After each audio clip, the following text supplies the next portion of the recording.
বৈশাখ মাসের শুভ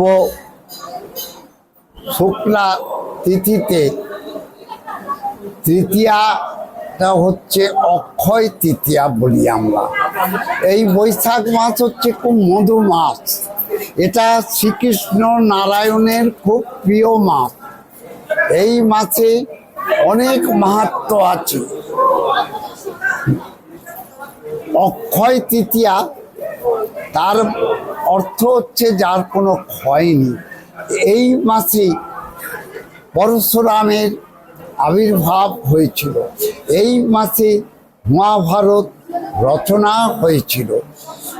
তা এই মাসে পুরীতে জগন্নাথ দেবের রথযাত্রা আরম্ভ হয়, মানে রথের কাজ শুরু হয়। রথযাত্রা নয়, রথের কাঠ আজকে ঘা দেয়া হয় এবং আজ থেকে রথ বানানো শুরু হয়।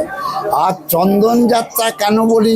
বৈশাখ মাসে হচ্ছে চন্দন যাত্রা, জ্যৈষ্ঠী মাসে হচ্ছে স্নান যাত্রা, আষাঢ় মাসে হচ্ছে রথযাত্রা, শ্রাবণ মাসে হচ্ছে ঝুলন যাত্রা, ভাদ্র মাসে হচ্ছে জন্মযাত্রা জন্মাষ্টমী, আশ্বিন মাসে হচ্ছে শারদ রাসযাত্রা, কার্তিক মাসে হচ্ছে রাসযাত্রা।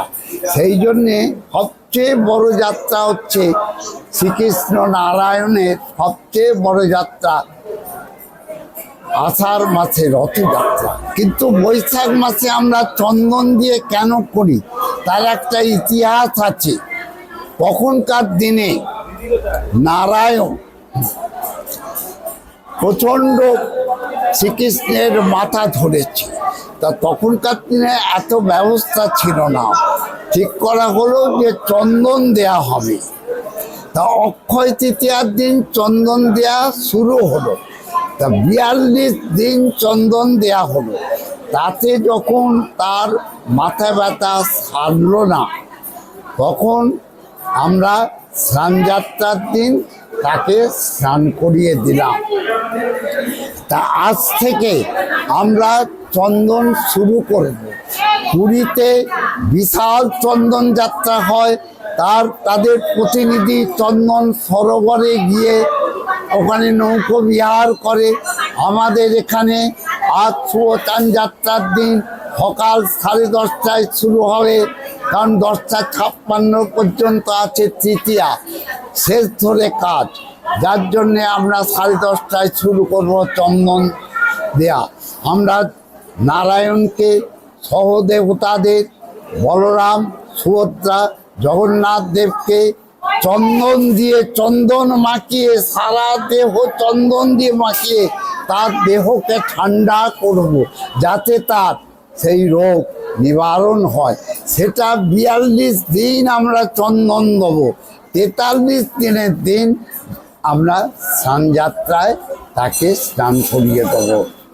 আজকের দিনের মাহাত্ম্য, আজকে দান করতে হয়।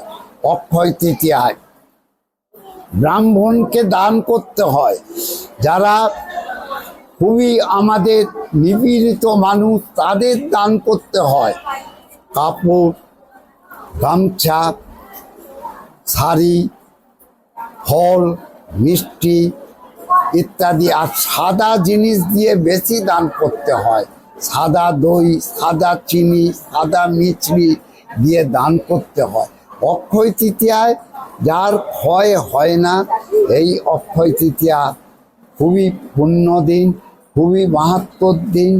যার জন্য আমরা বলি যে মূকং করতি বাচনং পঙ্গলঙ্গ এইতি গিরি যৎকৃপা তমহং বন্দে পরমানন্দ মাধবম।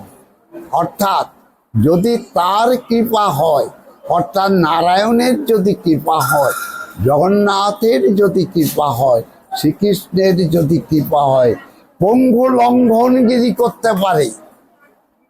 পঙ্গু লঙ্ঘ এইতে গিরি যত কৃপা, তার উপর যদি কি আর বোবাও কথা বলতে পারবে। তা আমরা শুভ অক্ষয় তৃতীয়ার দিন প্রত্যেক ভক্তদের, দেশবাসী, মহেশবাসী, জগন্নাথের যত ভক্ত আছে প্রত্যেকের এই শুভ অক্ষয় তৃতীয়ার দিন আমি প্রধান সেবায়িত হিসেবে মঙ্গল কামনা করছি, যে প্রত্যেকের মঙ্গল হোক, প্রত্যেকের ভালো হোক, প্রত্যেকের পরিবারের মঙ্গল আমি কামনা করছি। দেব দেব জগন্নাথ সংসার নবতার ভক্তানুগ্রাহকস্যৈব রক্ষমাম বাপ। জয় জগন্নাথ, জয় বলভদ্রদেব, জয় মা।